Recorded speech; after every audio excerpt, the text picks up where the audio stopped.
اسلام کی سب سے بڑی خوبی پتہ ہے کیا ہے؟ اس وقت دنیا کا سب سے بڑا مسئلہ ڈپریشن ہے، جس کا کسی کے پاس علاج نہیں ہے۔ اسلام اس کا علاج بھی کر رہا ہے۔ اسلام کہہ رہا ہے میرے پاس اس کا حل ہے۔ میں اگر لسٹ بنانا شروع کروں نا لوگوں کے فون سن کر کہ کتنے لوگ ہیں جن کے میرے بیان سن کے ایک 5 سال سے ڈپریشن کی گولیاں کھا رہے تھے، وہ گولیاں چھوٹ گئیں، تو آپ حیران ہو گئے۔ آپ کہہ سکتے ہو مفتی صاحب آپ چٹکلے سناتے ہو اس لیے، نا نا نا نا نا، وہ بیانات سن کے جو میرے بیانات اسپیشل اسٹریس اور ڈپریشن کے بارے میں ہوئے ہیں۔ آج مغرب کے بعد اسلام آباد سے ایک صاحب کا فون آیا، میں نے اتفاق سے اٹھا لیا، اور مفتی صاحب کب سے تلاش میں؟ میں نے کہا کیا ہو گیا بھائی؟ کہہ رہے ہیں بھائی میں کئی سالوں سے ڈپریشن کی گولیاں کھا رہا ہوں، میری ڈپریشن ختم نہیں ہو رہی تھی، آپ کا میں نے ایک ڈپریشن کے خلاف بیان سنا، ڈپریشن کیسے ختم کریں یہ تھا یا پتہ نہیں کیا تھا۔ کہہ رہے میں حیران ہوں کہ میری ڈپریشن ختم ہو گئی، اور وہ تو کہہ رہے میں نفسیاتی ڈاکٹروں سے جا کے لڑ رہا ہوں کہ یار اس مولوی کے بیان سن کے میں ٹھیک ہو گیا، جو نہ ماہر نفسیات ہے نہ کوئی ڈپریشن پہ اس نے کورس کیے ہوئے ہیں، اور تمہارے گولیاں کھا کھا کے میں ٹھیک نہیں ہو رہا۔ تو میں نے اس سے کہا میرے بھائی یہ مولوی کا کمال بولو نہیں، ہم بھی جو خوش ہیں تو اسلام کا، ہم تو نہیں کہتے ہم سچی پکے مسلمان ہیں بھائی، ہم تو بہت ہی نالائق ہیں۔ ایک نسبت ہے اسلام کی طرف، وہ تسلیاں دیتا رہتا ہے، وہ کیا کرتا رہتا ہے؟ وہ تسلیاں دیتا رہتا بھائی سب سیٹ، کوئی مسئلہ نہیں، ہو جائے گی صبر، ٹھیک ہے نا؟ کیا مطلب؟ یعنی پریشانی دور ہو جائے گی، یہ مطلب کچھ اور لے کے جا رہے ہیں، ویسے میں بھی وہی مراد میں۔ اچھا خیر، اس کی ایک مثال دیتا ہوں میں، ایک مثال، اس سے آپ کو سمجھ میں آئے گی بات۔ کبھی کبھار نا مجھے جوش چڑھتا ہے تو میں فون اٹھا، بہت عرصے کے بعد میں نے فون سننا شروع کر دی ہے، لیکن پھر وہ بھی اس لیے کہ اتنی بھرمار ہو جاتی ہے نا کہ لوگوں کی ٹینشنیں سن کے آدمی بھی تھک جاتا ہے، پھر میں بند کر کے رکھ دیتا ہوں۔ ابھی میں بالکل موبائل لیس ہو گیا، میری زندگی سے موبائل نکل گیا، تو میں نے کہا بالکل میں ویسا ہو گیا ہوں جب نیا موبائل ایجاد ہوا تھا، صحیح ہے نا؟ اب میں نے دوبارہ تھوڑا سا پھر بند کر دوں گا۔ تو میں نے فون سنا تو کسی نے مجھے کال کر کے بتایا، ایک خاتون نے کہا کہ میرے ایک بچے اب بیمار پیدا ہوا معصوم، دوسرا بھی اب مجھے دوبارہ ولادت ہونے والی ہے، میں اتنی ٹینشن میں ہوں کہ تیسرا معذور بچہ پیدا ہوں، اور ٹینشن سے میری حالت ایسی ہو گئی، میں گولیاں کھا رہی ہوں، یوں کر رہی ہوں، اور میں جناب وظیفے پڑھ رہی ہوں۔ اور پھر مجھے کہنے لگی میں نے رات کو اتنا لمبا وظیفہ پڑھ کے جب میں سوئی تو مجھے خواب آیا۔ میں نے کہا میں نے بہت سن لی، اب آپ خاموش ہو جائیں۔ وہ کہنے لگی میں رات کو سوئی، میں نے یہ والا وظیفہ ہے، مجھے ایک عامل نے بتایا، بزرگ نے بتایا یہ ہوا ہے، تو میں نے یہ والا وظیفہ، میں خواب، تو جیسے ہی خواب پہ پہنچی میں نے کہا اسٹاپ، میں نے کہا مجھے خواب نہ سنائے، آپ خوابوں کی دنیا سے باہر نکلیں۔ کہہ رہی مجھے کوئی وظیفہ بتا دیں۔ میں نے کہا میں آپ کو وظیفہ بالکل بھی نہیں بتاؤں، کیونکہ آپ کو یہ والا وظیفہ پڑھنے سے یہ والا خواب آ رہا ہے، دوسرے والے وظیفے سے دوسرا والا۔ جو آدمی پڑھا کے جب تھکاوٹ تو عجیب پھر خواب تو آتے ہیں۔ میں نے کہا محترمہ آپ کا علاج صرف ایک چیز میں ہے، آپ نے یہ کیوں فرض کر لیا کہ معذور بچہ مجھے کسی قیمت پہ نہیں چاہیے؟ یہ سوچ غلط ہے، آپ خدا سے لڑ رہی ہو۔ سمجھ میں آ رہی ہے بات؟ اس دنیا میں آپ کی مرضی بولو نہیں، اس میں خدا کی چلے، خدا کی مرضی پہ راضی ہو جاؤ، دعا مانگو، کوئی وظیفے نہیں پڑھو، دماغ خراب، خواب آ رہے ہیں جو چھوڑ دیں ان کو، حقائق کی دنیا میں آؤ، دعا مانگو، اے اللہ مجھے نیک صالح اولاد دے، گڑ گڑاؤ اللہ کے، اور اے اللہ مجھے صحت مند اولاد دے، مجھے آزمائش میں نہ ڈال، دعا گڑ گڑا کے مانگو، لیکن دل میں یہ رکھو میرا کام تھا مانگنا، ہوگا وہی جو اس کی بولو مرضی، اور جو ہوگا میرے حق میں بہتر ہو، میرا خدا میرے ساتھ غلط۔ میں نے کہا یہ ذہنی طور پر تیار ہو جاؤ کہ تیسرا بھی معذور ہو سکتا ہے، یہ کیا میری تو زندگی ایسی۔ میں نے کہا بھائی یہ زندگی کے لیے ہم پیدا ہی نہیں ہوئے ہیں، اصل ہماری کیا ہے؟ وَإِنَّ الدَّارَ الْآخِرَةَ لَهِيَ الْحَيَوَانُ، قرآن کہہ رہے ہیں اصل آخرت ہے، یہ دنیا تو مسافر خانہ ہے، وہ لانڈی جا رہے ہو، لٹک کے سفر کر رہے ہو، جگہ نہیں مل رہی، فون کر رہا ہے W11 میں لٹک کے جا رہا ہے نا، W11 لانڈی جاتی ہے، کہاں جا رہی ہے آج کل؟ ٹاور تو جاتی ہے، اس سے آگے نہیں جا رہی، کیا فائدہ W11 ہم فضائل سن ایسا نبات سے آپ W11 میں بیٹھے، جگہ نہیں ملی، لٹک کے جا رہے ہیں آپ، گانوں کی آواز آپ کو کھڑکی سے ہوتی ہوئی آ رہی ہے، W11 میں تو لوگ گانے سننے کے لیے بیٹھتے ہیں، آپ کو مزہ ہی نہیں آ رہا، اور پھر پاؤں میں کھڑے ہوئے آپ، اب آپ ادھر فون کر رہے ہیں ادھر فون کر رہے ہیں، مفتی صاحب کو کوئی وظیفہ بتا دیں سیٹ مل جائے۔ میں کیا بولوں گا؟ ابے بھائی ٹاور اتر جائے گی گاڑی، صبر کر لے تھوڑا سا، جو بیٹھے ہوئے وہ بھی ٹاور پہ اتریں گے، تیرا باپ بھی ٹاور پہ اترے گا، تمیز سے اگر سمجھ میں نہیں آئے گی یہ بولوں گا نا، اتر جائے گا ٹاور پہ، صبر کر لے۔ وہ کہہ رہے نہیں، وہ اس کھڑکی میں جو بیٹھا ہوا اتنے مزے سے وہ تو سب کچھ دیکھ رہا ہے بھائی، کھڑکی میں ہوا بھی آ رہی ہے، اس کو کرایہ میں نے بھی اتنا دیا، خدا کیا نا انصافی کر رہا ہے، اس کو کھڑکی ڈرائیور کے ساتھ بٹھا دیا اور مجھے لٹکا دیا۔ خدا کہے گا بھائی وہ جو وہاں بیٹھا ہوا ہے نا، تو پھر بھی 2 منٹ میں آرام سے اتر کے چلا جائے گا، وہ جو وہاں گھسا ہوا ہے اس کو نکلتے 2 دفعہ جیب کٹے گی اس کی، تو یہ ٹینشن برداشت کر لو. دنیا کیا ہے؟ مسافر خانہ ہے. تو میں نے کہا اس کے علاوہ کیونکہ یہ ٹینشن ہی کوئی دوسری ٹینشن کھڑی ہو جائے گی. پھر میں نے اس خاتون سے کہا، میں نے کہا آپ کا معذور بچہ پیدا، اور کوئی معذوری بھی ناقابل برداشت نہیں تھی، تو آپ یہ سوچ لو کہ دنیا میں بہت سے لوگ ایسے ہیں جو اس سے بھی زیادہ ٹینشنوں میں ہیں. میں نے کہا آپ کا شوہر اچھا ہے، آپ کو کھلا رہا ہے پلا رہا ہے، سسرال سپورٹ کر رہا ہے، بچوں میں ایک فالٹ پیدا ہو رہا ہے، اس سے بھی بڑی بڑی ٹینشنیں، ایسے ایسے میاں ملے ہوئے ہیں، مارتے ہیں پیٹتے ہیں، زندگی عذاب بنائی ہوئی ہے. ان عورتوں سے پوچھو گے تو وہ کہیں گی اللہ اس شوہر سے جان چھڑا دے، بے شک معذور بچہ پیدا ہو جائے، اس ساس سے جان چھڑا دے. میں نے کہا ایسے بھی لوگ ہیں فٹ پاتھوں پہ پڑے ہوئے ہیں، ایسی عورتیں بھی ہیں کھانے کو روٹی نہیں ہے، وہ کہہ رہے معذور بچہ پیدا ہو جائے مگر عزت کی چھت مل جائے. آپ کو عزت سے چھت ملی ہوئی ہے، سسرال میں عزت ملی ہوئی ہے، شوہر شریف ہے، شوہر کھلا رہا ہے پلا رہا ہے، ایک ٹینشن ہے. اور یہ ٹینشن بھی اللہ کیا کہہ رہا ہے؟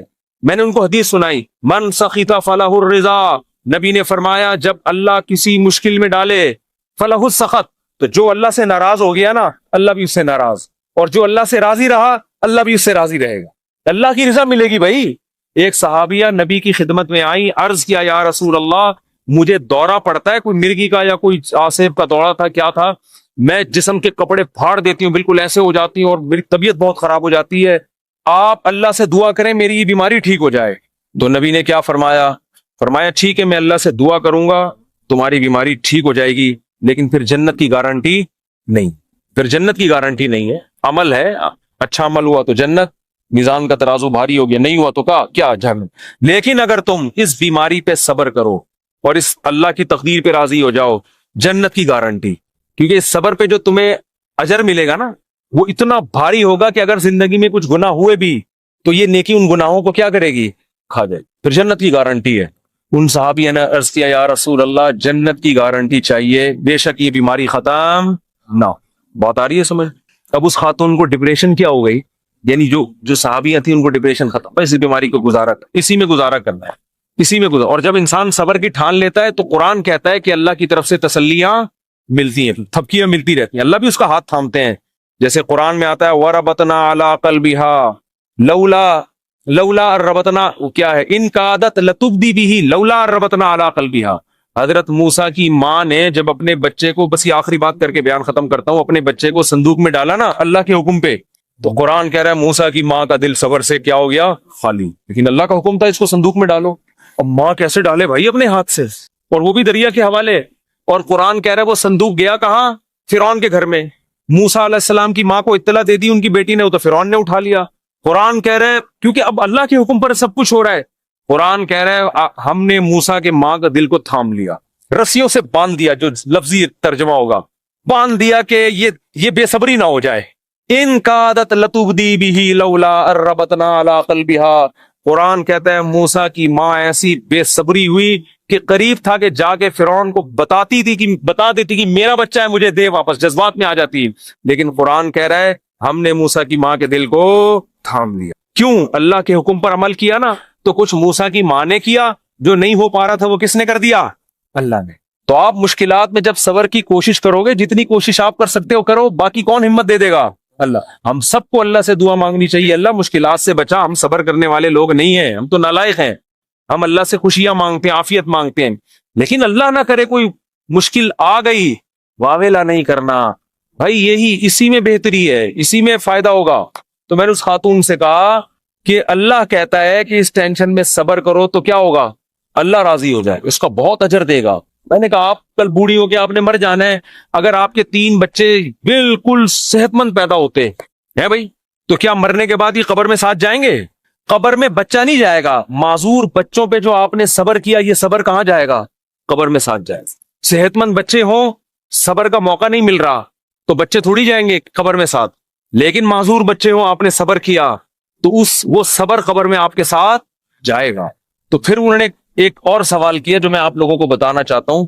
انہوں نے کہا لوگ مجھے کہتے ہیں کہ تم کوئی منحوس ہو، معاذ اللہ، نحوست ہے تمہارے اندر، کوئی گناہ ہوا ہے جس کی سزا تمہیں مل رہی ہے، معذور بچے پیدا ہو رہے ہیں. یہ لوگ بڑے تانے دیتے ہیں نا، بچے نہیں ہو رہے تو اس سے کوئی گناہ ہوا ہے، کوئی بیمار ہو گیا، فالج ہو گیا. دیکھا ہم تو کہتے تھے بندہ ہی ٹھیک نہیں ہے. میں نے ان سے کہا، میں نے کہا یہ بات لوگوں کی غلط ہے، اس کو نہ سنیں. ہاں توبہ استغفار تو ہر ایک کو کرنا چاہیے اپنا، اگر کوئی گناہ ہوا ہے تو اللہ سے توبہ کرے، معاف ہو جائے گا وہ. لیکن میں نے کہا قرآن میں کیا کہتا ہے، اَيَحْسَبُونَ أَنَّمَا نُمِدُّهُم بِهِ مِن مَّالٍ وَبَنِينَ نُسَارِعُ لَهُمْ فِي الْخَيْرَاتِ بَل لَّا يَشْعُرُونَ۔ نبی کے مقابلے میں جو بڑے بڑے کفار سردار تھے نا، جو نبی کی ایک نہیں مانتے تھے، ان کو قرآن نے کہا کہ کیا یہ سمجھتے ہیں کہ ہم نے جو ان کو مال اور کثرت سے صحت مند بیٹے دیے تو کیا ہم ان سے خوش ہیں؟ فرمایا نا نا نا، ہم سے خوش نہیں ہیں، ان کو پتہ نہیں ہے ہم ان کو دنیا میں نوازنا چاہتے ہیں تاکہ آخرت میں ان کا ہمارے پاس کوئی حصہ نہ رہے۔ اور نبی کو وہ تانا دیتے تھے کہ تم آپ کا بیٹا نہیں ہے بھائی، نبی کو تانا دیتے تھے آپ کا بیٹا نہیں ہے کوئی، اور خود 10 11 بیٹے لے کے گھومتے تھے۔ میں نے کہا اگر یہ بیٹے کثرت سے ہونا اور صحت مند ہونا اس کی دلیل ہے کہ اللہ خوش ہے، اس کا مطلب اللہ ابو جہل سے بہت زیادہ خوش تھا، صحیح ہے نا؟ عتبہ ابن ولید سے اللہ بہت زیادہ خوش تھا، یہ خوشی کی دلیل نہیں۔ اس کا مطلب اللہ ہمارے سابق صدر تو ولی اللہ تھے، پھر تو ہمارے سابق صدر 5 سال کامیاب حکومت کر کے گئے ہیں جو نہ ایوب خان کر سکا، اور نہ کوئی اور تاریخ میں کوئی ہمارا سیاستدان جو اتنی محنت کے بعد اوپر تک پہنچا وہ بھی نہیں کر سکتا۔ 5 سال کامیاب ہوئے تو کیا اس کی علامت ہے کہ اللہ کے ولی ہیں؟ وہ ہے نہیں ہے تو اللہ ہی بہتر جانے، لیکن یہ اس کی علامت نہیں ہے۔ بہرحال تو بھائی یہ آزمائش ہے، صبر کرنا ہے۔ تو یہ تو اسلام ہی بتا رہے، اسلام کے علاوہ نفسیاتی ڈاکٹروں کے پاس تو اس کے علاج نہیں۔ اگر کوئی اچھا ڈاکٹر ہوگا تو وہ بھی قرآن و سنت ہی کا حوالہ دے گا آپ کو۔ دماغی بیماری ہے بھائی، گولیوں سے تھوڑی بہت کور ہو جائے گی، بچھڑا میں محبوب کا غم گولیوں سے ہلکا ہو جائے گا ہلکا۔ ایک آدمی کی شادی نہیں ہوئی جہاں وہ چاہ رہا تھا، وہ بھاگ گئی، ڈاکٹر ٹینشن کی گولیاں دے کے سلا دے گا، وہ جب اٹھے گا تھوڑے دن تک سیٹ رہے گا، اس کے بعد پھر یاد آئے گی۔ گولی کو کیا پتا کہ اس کے ساتھ اصل مسئلہ ہے کیا؟ گولی کو کیا پتا اس کے ساتھ اصل مسئلہ، گولی کو تھوڑی پتا۔ وہ ٹینشن کی گولی تو سلا دے گی، تھوڑے کیمیکل اوپر نیچے کر دے گی، اس سے تھوڑا سا ریلیکس ہو جائیں گے آپ۔ پھر جب خیال آئے گا یار وہ پھر آئے گی تو پھر وہ ڈاکٹر پھر سلا دے گا آپ کو ٹیکا لگا کے۔ ڈاکٹر بےچارا وہ اپنی لحاظ سے صحیح کر رہا ہے، وہ کہہ رہا ہے میرے پاس تو یہ آپشن ہے، میری جب بھاگی تھی تو میں نے بھی یہی کیا تھا۔ یہی کہہ رہا ہے، یہ حل نہیں ہے۔ دماغ میں ٹینشن سے جو بیماری پیدا ہوئی ہے تو اس کا علاج کیا ہے بھائی؟ ٹینشن سے تو نکلو پہلے۔ آپ کو اچار کھانے سے گلا خراب ہوا تو اب گلا ٹھیک جب تک نہیں ہوگا جب تک پہلے اچار کھانا چھوڑو گے نہیں۔ وہ کھا رہے ہو آپ اور پھر غرارے بھی کر رہے ہو، گلا تو عجیب کنفیوز ہو جائے گا، یار یہ ہو کیا رہا ہے میرے ساتھ۔ اس ٹینشن سے تو یہی حل ہے۔ اب یا تو ٹینشن کا حل یہ کہ وہ بھاگی بھی واپس لے آؤ، وہ ڈاکٹر کے بس میں ہوتا نہیں، یا اس کے ابا مان جائیں، وہ کسی کے بس میں نہیں ہوتا۔ تو پھر یہی ہے بھائی، دنیا مسافر خانہ ہے، وہی تو ویسے بھی بڈھے ہو جانے تھے۔ بڈھوں کو دیکھ لیا کرو جو ان کے پرانے جو بوڑھے ہو چکے ہیں نا، وہ لیلا مجنو کو سوچ لیا کرو، لیلا کس قبر میں سو رہی ہے اور مجنو کس قبر میں سو رہا ہے۔ اب کوئی آپس میں ریلیشن ہے؟ کوئی پتھر سے نہ مارے میرے دیوانے کو، بم کا زمانہ ہے اڑا دو سالے کو، کوئی ہے ایسا ریلیشن آپس میں؟ کچھ بھی نہیں ہے، سب فینش۔ ڈپریشن کا علاج تو اسلام کے علاوہ کسی کے پاس آخرت ہے بھائی۔ اسی آخرت کے تصور نے حضرت جابر بن عبداللہ تھے یا معاذ بن جبل تھے، موت کے وقت آنسو نکال دیے ان کی آنکھوں سے۔ لوگوں نے کہا مر رہے ہیں اس لیے دنیا سے جانے کا غم میں، فرمایا نہیں نہیں نہیں نہیں نہیں، دنیا میں جو اللہ کے لیے ٹینشنیں اٹھاتا تھا ان ٹینشنوں کے ختم ہونے کا غم ہے۔ دیکھو ٹینشن میں آدمی خودکشی کرتا ہے اور خوش ہوتا ہے ٹینشنیں ختم۔ صحابی موت کے وقت غم زدہ ہیں کہ ٹینشنیں ختم ہو رہی ہیں۔ عجیب بات ہے کہ نہیں ہے؟ کیوں؟ وہ تو کہہ رہے ہیں اب تو بدلے کا وقت ہے، اب تو جنت ہے۔ وہ ٹینشن ہے جو اللہ کے لیے وہ جنت میں تو ملیں گی نہیں۔ کسی نے پوچھا کیا ٹینشن؟ کہا کہ شدید گرمی میں روزے رکھتا تھا، بھوک پیاس اللہ کے لیے برداشت کرتا تھا، اس بھوک اور پیاس کی ٹینشن میں جو ایک سکون ملتا تھا کہ میرا رب مجھے دیکھ رہا ہے۔ افطاری میں جب شدید بھوکے پیاسے ہوتے ہیں، مجھے تو بڑا اچھا لگتا ہے جب گرمیوں کے روزے، اب تو کم گرمیاں ہو گئی، بچپن میں جو ہم چھوٹے تھے نا اس وقت گرمیوں کے روزے تھے بہت شدید۔